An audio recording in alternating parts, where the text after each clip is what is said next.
Irmãos, para o nosso momento de edificação pela palavra do Senhor sendo pregada, vamos abrir nossas Bíblias na carta de Paulo a Tito, capítulo de número 2.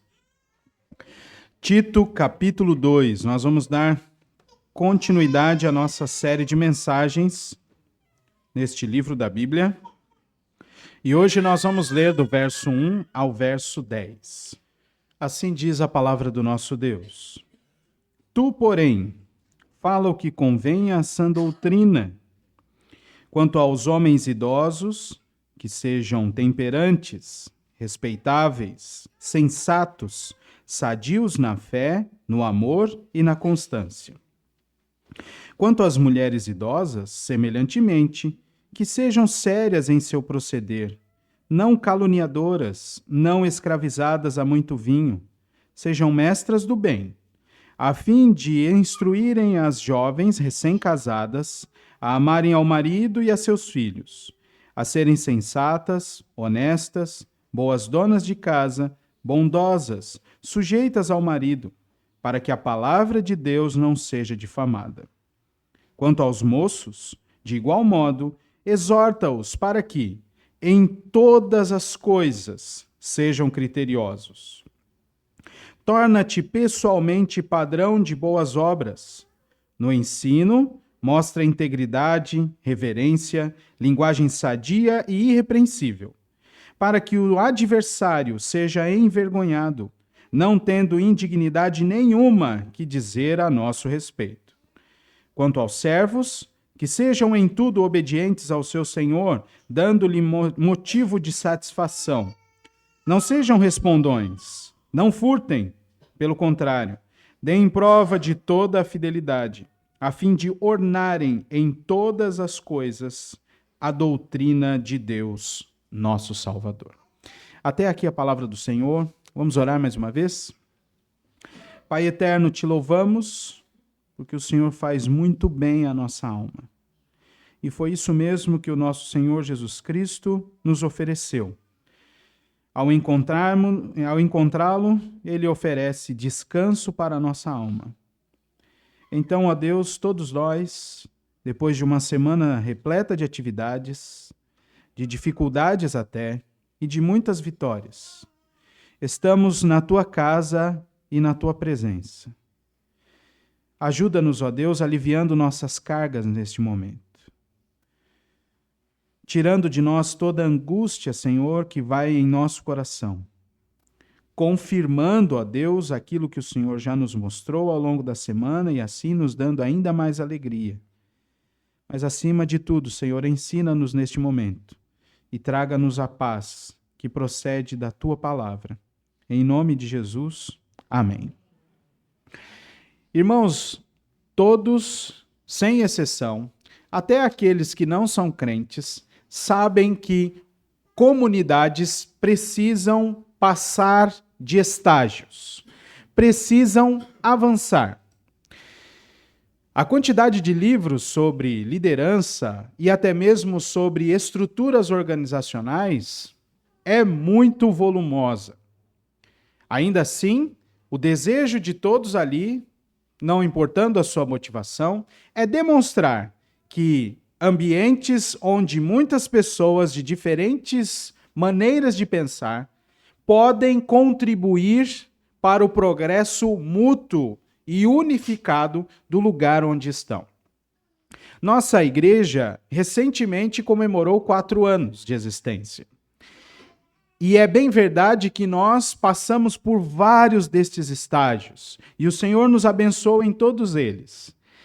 Mas é importante que nós sempre nos lembremos de que não chegamos no estágio final. Nossa igreja precisa fazer mais. Nossa igreja precisa servir ao reino melhor. E o texto de hoje nos mostra exatamente isso. Mostra a realidade de uma igreja que recebeu um pastor como Tito, para colocar as coisas restantes em ordem e fazer com que esta igreja fosse conduzida de uma maneira ordeira e piedosa. Assim também nós somos ensinados, baseados na carta de Paulo a Tito, a progredir nestes estágios desta igreja e crescer para o engrandecimento do louvor e da honra do nosso Senhor Jesus Cristo, mas também produzindo frutos.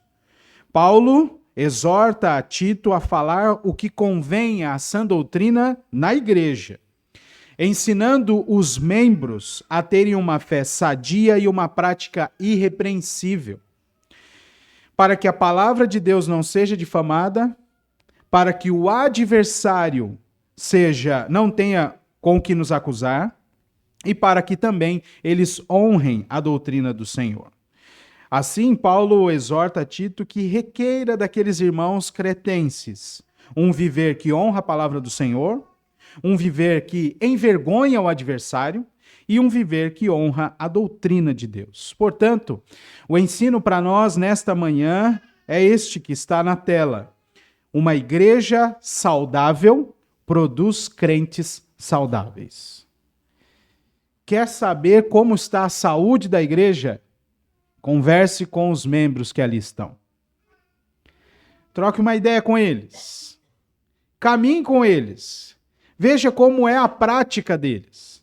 E aí então saberão qual é a saúde da igreja que eles frequentam.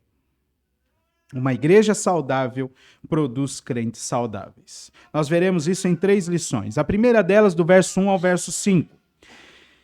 Estes crentes saudáveis não difamam a palavra de Deus.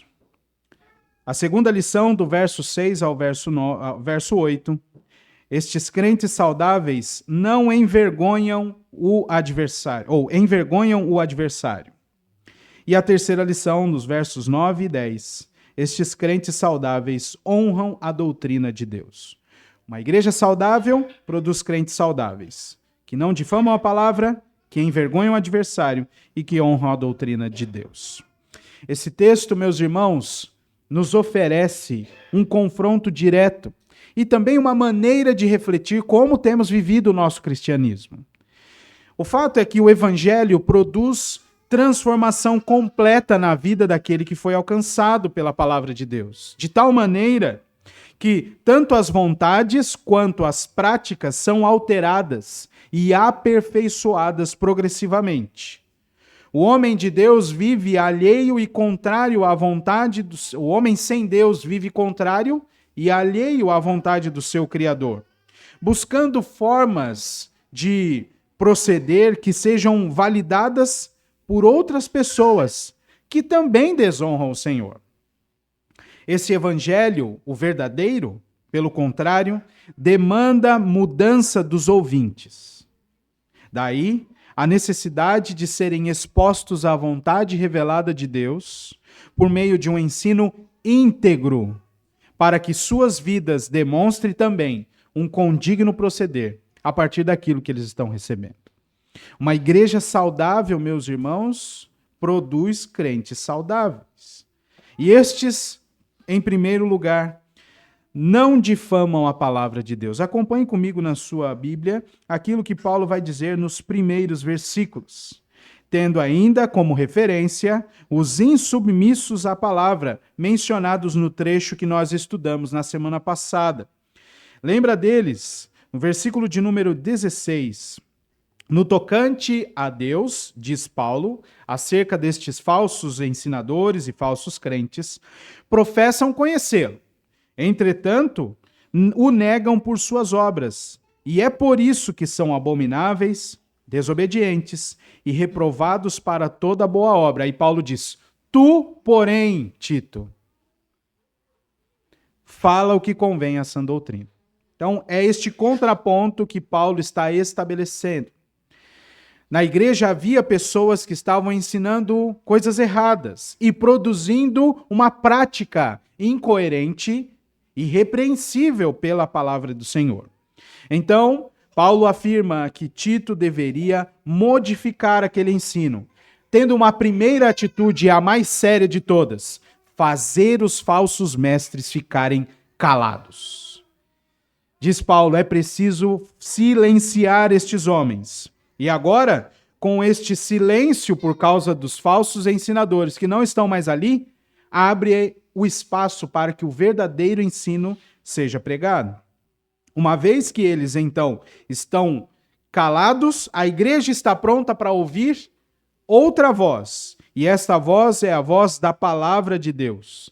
Abre-se espaço para o verdadeiro ensino da palavra. Sendo assim, Paulo, então, insta Tito, exorta Tito e o anima a falar o que convém à sã doutrina.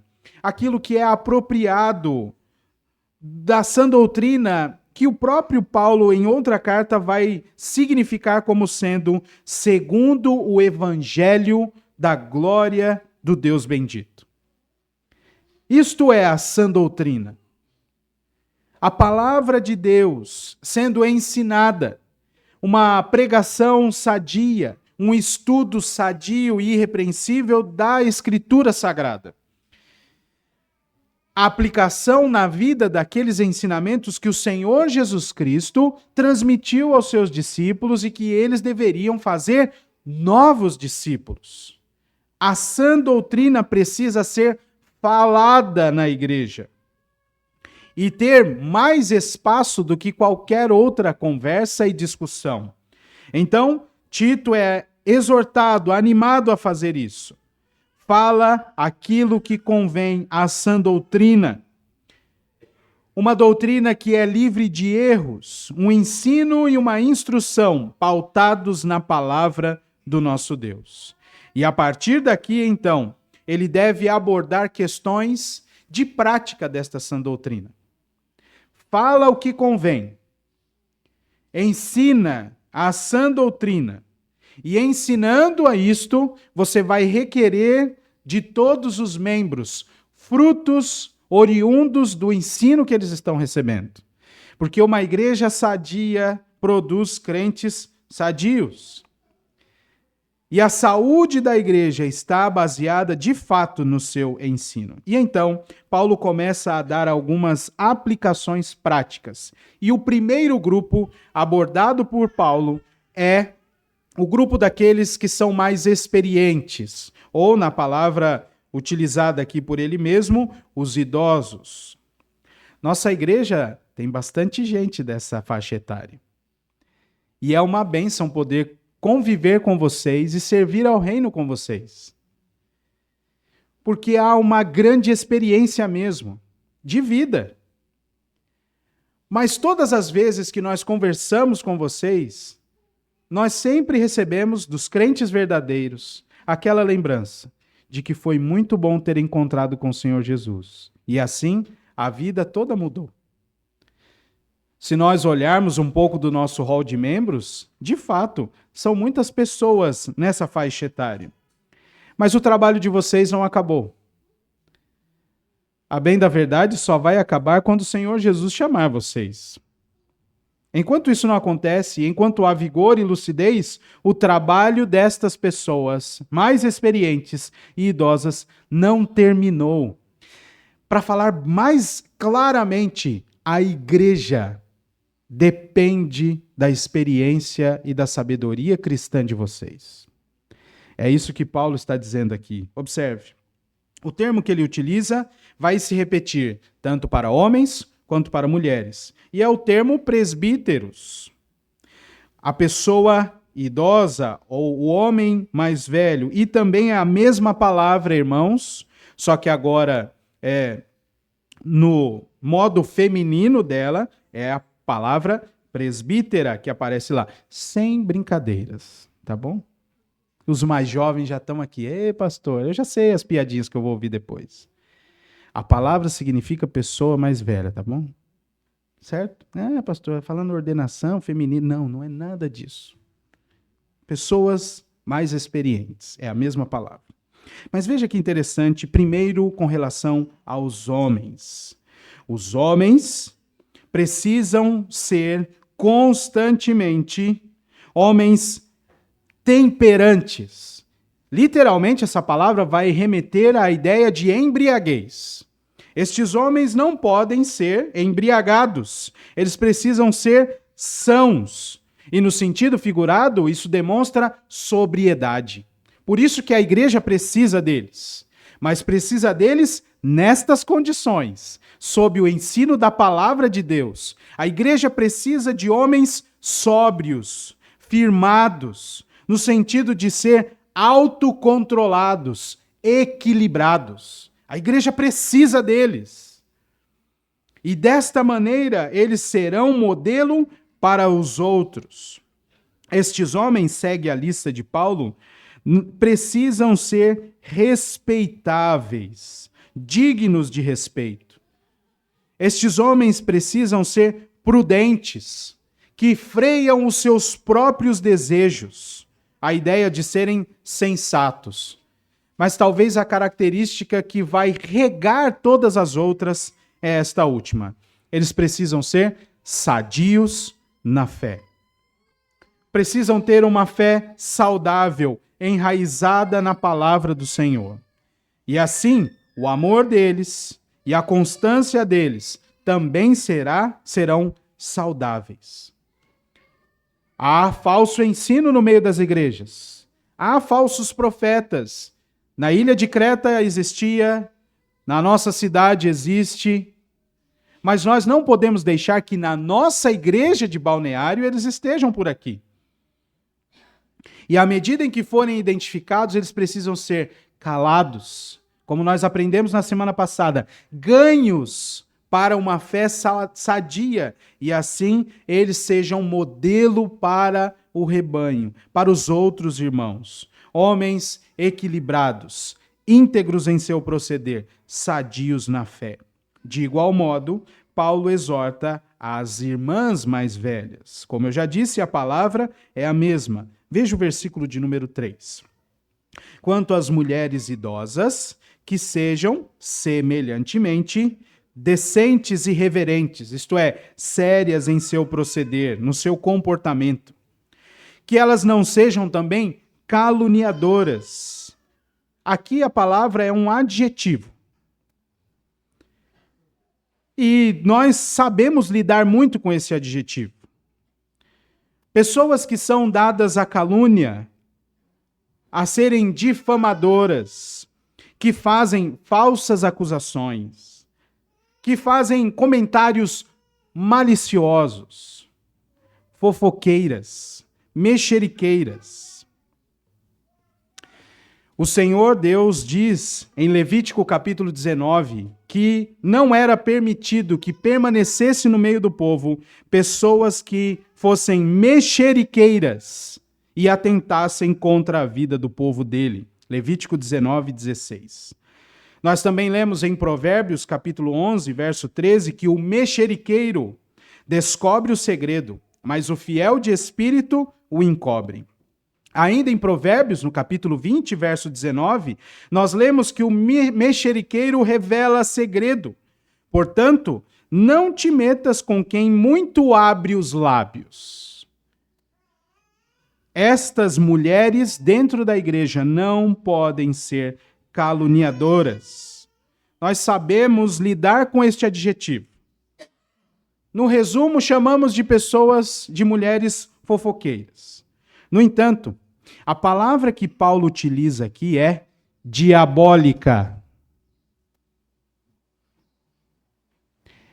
E é o mesmo adjetivo usado para Satanás em textos de Apocalipse. Por conta desta atitude que imita aquele que é mentiroso e enganador desde o princípio, como diz o Senhor Jesus Cristo. Nesse sentido, e comparado aos insubmissos do trecho anterior, as mulheres também são exortadas a não serem enganadoras. A igreja precisa de mulheres que não são fofoqueiras. Mulheres que vivem a verdade de Deus e que, mesmo identificando alguma necessidade, e é para isso que Paulo está nos encaminhando aqui, hajam, intervenham, para que outras pessoas que estão no caminho do erro sejam trazidas para a fé sadia e não apenas alvo de comentários. Isso não vai resgatar ninguém da falha. Nós precisamos ter irmãs aqui sérias em seu proceder, que amam outras irmãs, que amam os outros irmãos que aqui estão e que se envolvem de tal maneira a resgatá-los do caminho errado que talvez eles estejam. E não apenas inteiradas nos assuntos todos e querendo comentá-los com a boca aberta. As mulheres idosas precisam ser desta maneira. E o propósito está no verso 4. A fim de instruírem, de aconselharem a todas as outras das outras gerações, a não serem, porque elas também não são, entregues a muito vinho, como diz ainda o verso 3, para que elas honrem o Senhor como exemplo para as outras gerações. E vem o verso 4 dizendo, para que as jovens recém-casadas sejam ensinadas por elas. E aqui está o exato ensino da palavra, ou da expressão do verso 3, mestras do bem, que atualmente tem sido utilizado errado para aplicar para outra ideia, de outra função da mulher na igreja. Mestras do bem para ensinar estas mulheres mais novas e recém-casadas a terem todas estas qualidades, porque elas as têm. A serem boas donas de casa, sensatas, no verso de número 5, a amarem os maridos e os filhos, a serem sensatas, no sentido de serem prudentes, iguais aos homens idosos, que refreiam os seus impulsos, puras, santas e respeitáveis. E aí vem, no texto que Paulo escreveu, inspirado pelo Espírito Santo, mais um adjetivo dissociado do outro, porque geralmente a gente lê o verso 5 assim, boas donas de casa, e depois bondosas. Só que só aparece uma vez o bondosa, e que seja uma mulher do trabalho do lar. Boa dona de casa é uma palavra apenas composta por duas, trabalho e casa, apontando para as realizações e responsabilidades domésticas. A NVI de 2001 traduz este verso como ocupadas em casa. A King James traduz como realizando tarefas domésticas, trabalhando em casa. E que sejam também bondosas. A ideia é que esta mulher recém-casada aprenda com a mais idosa a ser, de fato, a chefe da casa. Não no sentido de substituir o marido, mas que ela domina tudo o que tem ali e todas as ações que precisam ser realizadas. Ela não está alheia à situação da casa. E nós vivemos tempos muito difíceis, em que muitas vezes, por causa da dinâmica do lar, o marido sabe mais onde estão as coisas da casa do que a esposa. Nós já não temos em alguns relacionamentos, em alguns lares, espaço para aquela brincadeira de que o marido não sabe mais de nada, nem sabe onde estão as coisas. E não é porque ele ajuda, é porque ela, na verdade, não está em casa, com a cabeça em casa. Ela não se importa com o lar. Pastor, isso é muito duro. Eu sei. Principalmente ofende aqueles que pensam que, não estando no lar, estão se preocupando com o lar com a cabeça fora de casa. Mas a prioridade da mulher é o lar. Não importa se ela trabalha. Mas ela tem que dominar o trabalho. Ela tem que dominar as obras da casa. Ela tem que dominar o seu lar. Ela tem que estar inteirada de tudo que acontece. É responsabilidade dela. E é por isso que ela precisa ser ensinada a ser assim. Pelas mulheres mais idosas.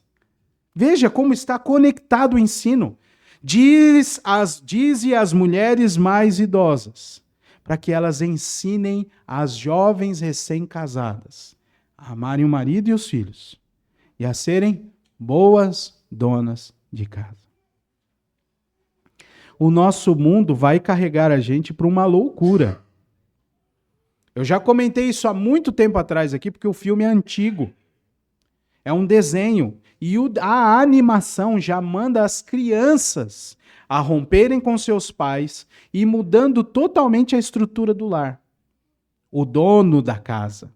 Nós temos uma série brasileira, O Dono da Casa. Isso é o que o mundo está dizendo. E os cristãos precisam ir na contramão. E olha só como pensar biblicamente sobre a nossa estrutura do lar e como as mulheres precisam ser no seu proceder.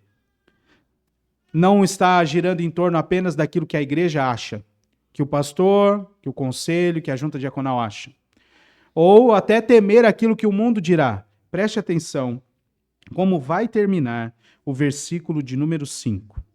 E aqui, isso engloba tanto o ensino para os homens idosos como para as mulheres idosas, para que a palavra de Deus não seja difamada.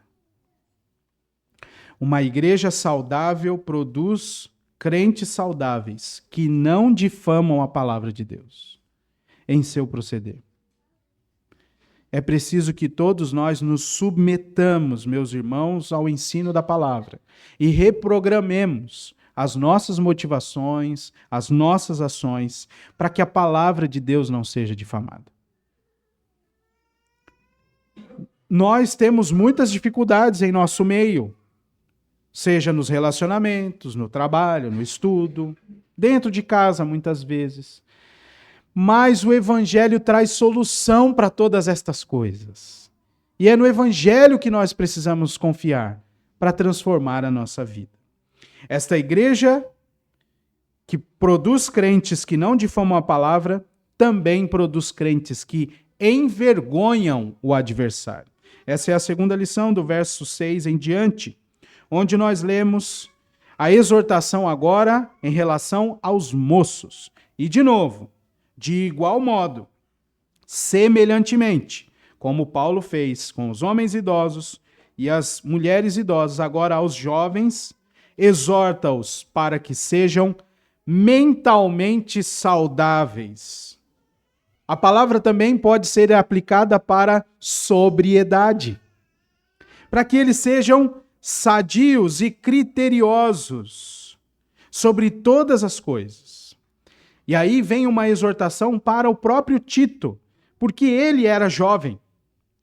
E além de ser jovem, era pastor daquelas igrejas, o líder daquelas igrejas. E não foi fácil preparar este sermão, porque fala de mim, né? Fala do pastor da igreja.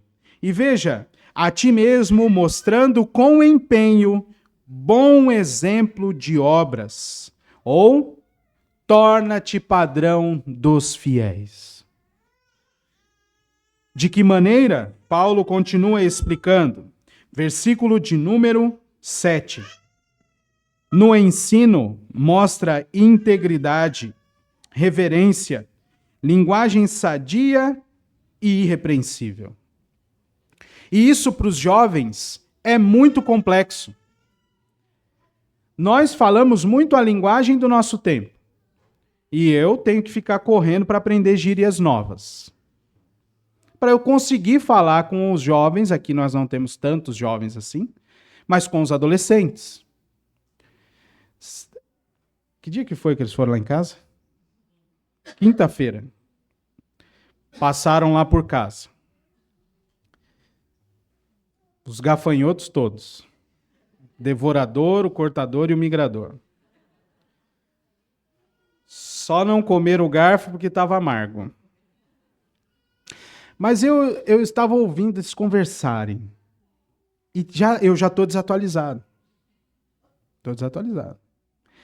E alguém comentou assim sobre o sabor de uma pizza. Nossa, essa aqui tá demais, alguém falou. E não foi demais, eles falaram outra coisa. E aí alguém respondeu assim, real. E eu já ouvi de outras pessoas um complemento, real oficial. Gente, é para ratificar mesmo que o negócio é bom. A gente brinca assim, e nesse linguajar não tem problema. Não há pecado nisso. Mas quantas são as outras coisas que eles ouvem e são tentados a aplicar nas suas falas? às vezes para tentar se conectar com o mundo ao seu redor. Quantos jovens e adolescentes não permanecem nas igrejas porque são chamados a uma mudança de vida, mas lá fora a vida é outra? Quantos jovens e adolescentes não permanecem nas nossas igrejas porque seus colegas daqui de dentro se parecem mais com o mundo do que com crentes? Nós precisamos dar exemplo de boas obras e ter, inclusive, um linguajar irrepreensível. Não é uma questão de gíria ou não, mas é aquilo que sai da nossa boca, sabendo que as palavras vazias nós vamos prestar contas de todas elas diante do nosso Deus. E que as nossas palavras precisam servir para a edificação. Não é uma questão de dialeto, de idioma, de regência verbal ou nominal. Não é isso. Mas é de uma fala irrepreensível, edificante.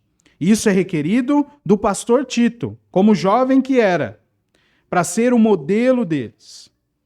Mas todos nós precisamos também ser assim. E é requerido que o ensino na igreja seja um ensino sólido, incorruptível, como diz o versículo de número 7.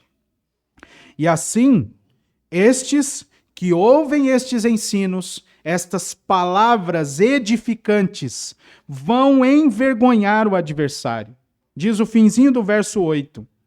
Para que o adversário seja envergonhado, não tendo jamais indignidade nenhuma que dizer a nosso respeito. Nós ficamos todo dolorido quando a gente fala de alguma igreja meio torta. É ruim. E sempre a gente faz a seguinte reflexão. Como é que a gente vai tirar aquele pessoal de lá? Como que a gente vai influenciar? Mas e quando nós somos acusados de nos parecer mais com o mundo do que com a igreja? Quando a nossa prática não está aliada, o que acontece é o contrário da exortação de Paulo aqui. Satanás tem muito material para nos acusar. E o que uma igreja saudável precisa fazer, produzindo crentes saudáveis, é afastar todo tipo de acusação de Satanás. Para que ele seja envergonhado, no sentido de que o nosso crer, o nosso falar, o nosso proceder sejam condignos do santo evangelho que nos salvou. Esta igreja produz estes crentes que não difamam a palavra, que envergonham o adversário e que, por fim, também honram a doutrina. Veja aí os versos 9 e 10. Um outro grupo agora de dentro da igreja é abordado por Paulo. E, semelhantemente ao que foi ensinado aos outros grupos, Paulo lança seu ensino sobre os escravos, sobre os servos. É importante que você faça essa reflexão tentando remontar épocas em que havia escravos, em que pessoas trabalhavam nas casas, mas que eram compradas para trabalhar ali. E talvez nem mesmo a nossa história brasileira seja um parâmetro para a gente fazer uma boa reflexão. Talvez você tenha que pesquisar outros países, até mesmo esta região da ilha de Creta, naquela época, para entender a primeira aplicação de Paulo com esse texto, que era para os escravos, os servos de senhores. Nós não temos essa figura hoje, graças a Deus por isso, mas nós somos empregados. Muitos de nós são prestadores de serviço. Né? Muitos de nós entregam o serviço mediante contrato. Então é importante que você preste atenção. Quanto aos servos, que sejam em tudo obedientes ao seu senhor, dando-lhe motivo de satisfação. Não sejam respondões, ou também poderia ser traduzida essa palavra, não fiquem se opondo ao seu senhor o tempo todo. Não furtem, pelo contrário, contrário, deem sempre provas em tudo de boa fé ou de fidelidade. E qual o propósito? Veja só como o texto está estruturado. No primeiro grupo, tinha um objetivo. Versículo 5, para que a palavra de Deus não seja difamada. Do verso 6 ao 8, também tem um propósito. Para que o adversário, verso 8, seja envergonhado. E agora, neste último grupo, também há um propósito. Versículo de número 10. A fim de ornarem em todas as coisas a doutrina do nosso Salvador. Muitos de nós já foi chamado de crentão no trabalho. Ou de pastor, de pastora. Em alguns lugares, talvez você tenha sido, entre aspas, ofendido como sendo a missionária. Em alguns lugares mais rudes, é bem provável que você foi confrontado com isso. Alguma música estava tocando e alguém tirou a música porque o pastor chegou. Motivo de chacota mesmo. Mas que bom que seja assim. Porque assim, você vai ornamentar, honrar a doutrina do nosso Salvador, que aponta as trevas que há no mundo e que mostra que você está sendo iluminado pela palavra de Deus. É melhor que seja assim. Não se envergonhe do Evangelho. Pelo contrário, dê bons exemplos. Fazendo tudo no seu trabalho como se fosse para o Senhor, a fim de ornamentar e honrar a doutrina de Deus. Estes três grupos, nesta igreja aqui, nestas igrejas da ilha de Creta, são o alvo do ensino de Paulo, que mostram que esta igreja saudável produz crentes saudáveis com estas especificações aqui.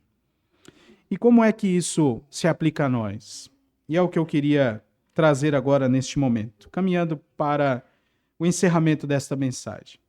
A primeira coisa que nós precisamos aplicar ao nosso viver, e aqui eu chamo a atenção aos mais experientes que estão aqui. Meus irmãos, prestem atenção. Vocês têm sido bom exemplo para as gerações mais jovens? Qual é o legado que vocês estão deixando para os mais jovens desta igreja? Vocês precisam viver a palavra de Deus, colocando em prática a vontade do Senhor e assim também ensinando aqueles que estão ao nosso redor como honrar o Salvador. A vida de vocês precisa ser uma demonstração de que vocês honram a Deus, mas também precisa ser um instrumento nas mãos de Deus para ensinar as gerações mais novas. Por isso que eu disse no início, o trabalho de vocês aqui nesta igreja só termina quando Deus chamar. Há muito ainda para vocês nos ensinarem. Para ensinarem os mais novos, as crianças. Mesmo que com o vigor que vocês têm, mas o ensinamento, a experiência, a vida com Deus que vocês têm, precisa servir de instrumento para a edificação desta igreja. Os parâmetros são altos, porém possíveis de serem alcançados, visto que nós recebemos o Espírito Santo de Deus. Há uma sequência, a saber, conforme crescem individualmente no temor do Senhor, mais influenciam o seu viver àqueles que estão ao redor. Longe de nós, irmãos, viver por nós mesmos ou ensinar os mais jovens, baseados nas nossas experiências. Longe de nós isso. Lembrem-se que Paulo está dando essas instruções a Tito para que ele coloque em ordem as coisas restantes na igreja. E assim também, nós precisamos atuar aqui na nossa igreja de Balneário. adquirindo estas requisições no âmbito da nossa comunidade, como uma espécie de discipulado. E aqui, como eu disse no início, é o ponto que nós precisamos avançar. Agora é o estágio que nós precisamos ir e alcançar. Precisamos ser uma igreja discipuladora. Até aqui, Deus nos abençoou muitíssimo. Poderíamos colocar uma placa de Ebenezer, porque de fato o Senhor nos abençoou até aqui. E muitas coisas estão em ordem. E agora é hora de trabalhar. Nossa igreja precisa fazer discípulos. Discipular os que aqui já estão, ainda que tenham professado a fé em Cristo, mas que em uma ou outra área precisam de apoio para serem limpos pela palavra do Senhor. E cabe a nós não ficar numa posição de observação e crítica, mas intervir, são nossos irmãos em Cristo. Precisamos ser discipuladores e também evangelizar, fazendo novos discípulos.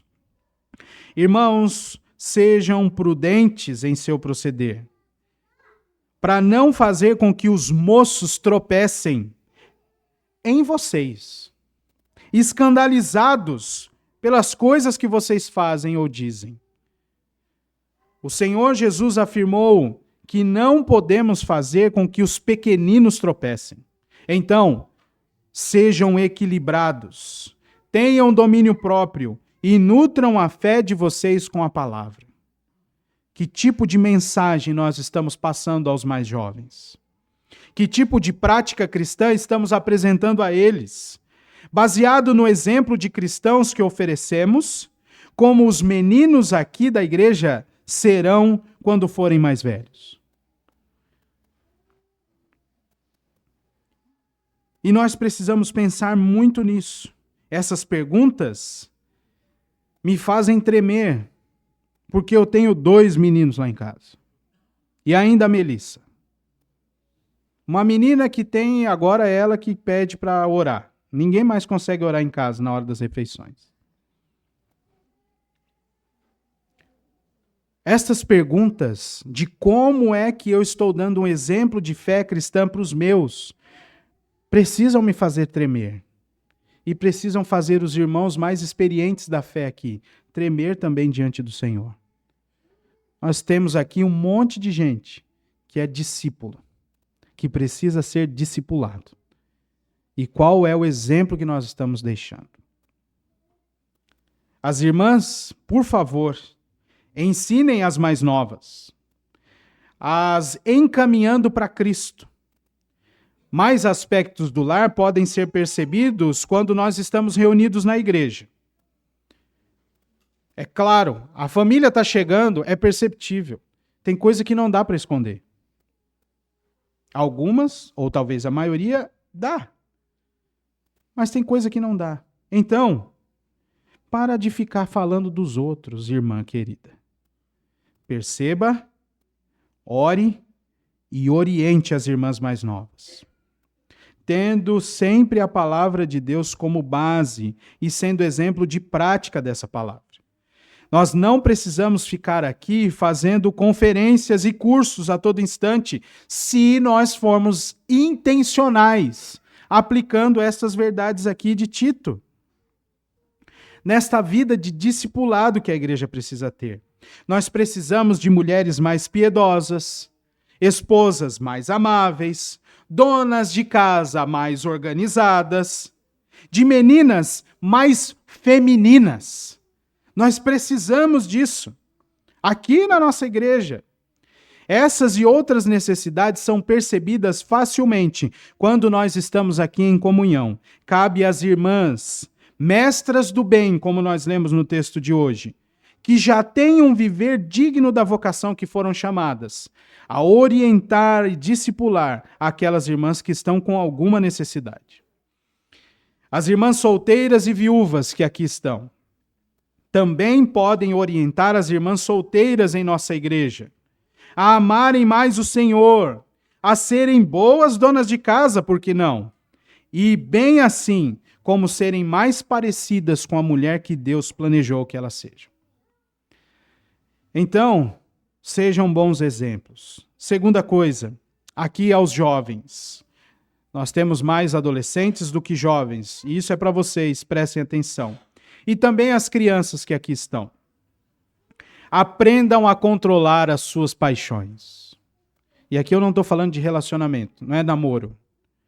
Os nossos impulsos, os nossos desejos, quaisquer que sejam, aprendam pela palavra a controlar o coração de vocês. O chamado é para que vocês sejam criteriosos em todos os relacionamentos. Vai chegar um momento em que você vai precisar abrir mão de uma amizade. Vai sim. E isso para honrar o Senhor. Vai deixar o outro triste, não tem problema. Mas o Senhor será honrado.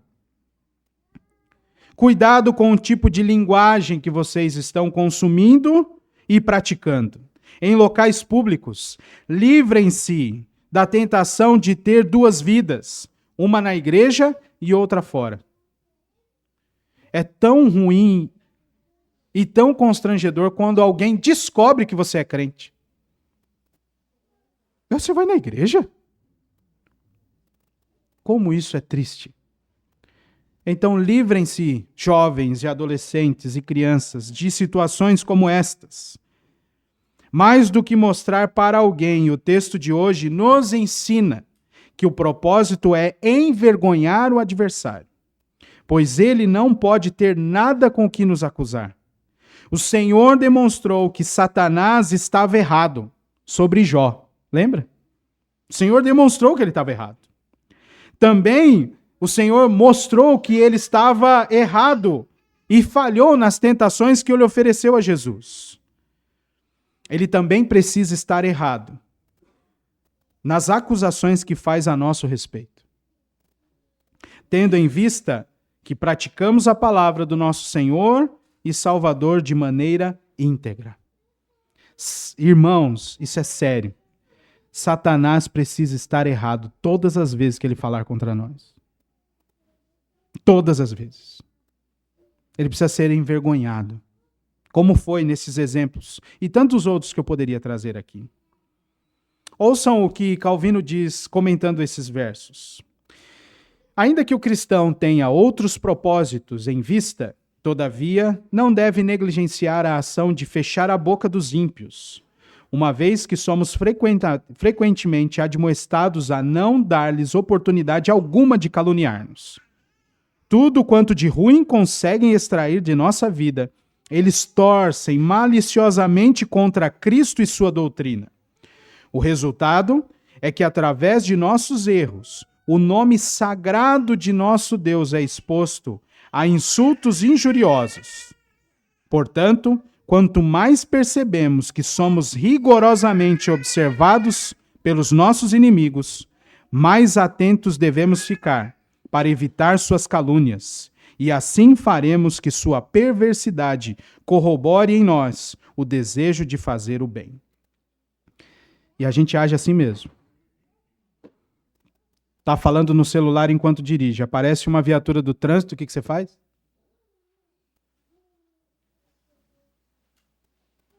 E assim outros tantos exemplos.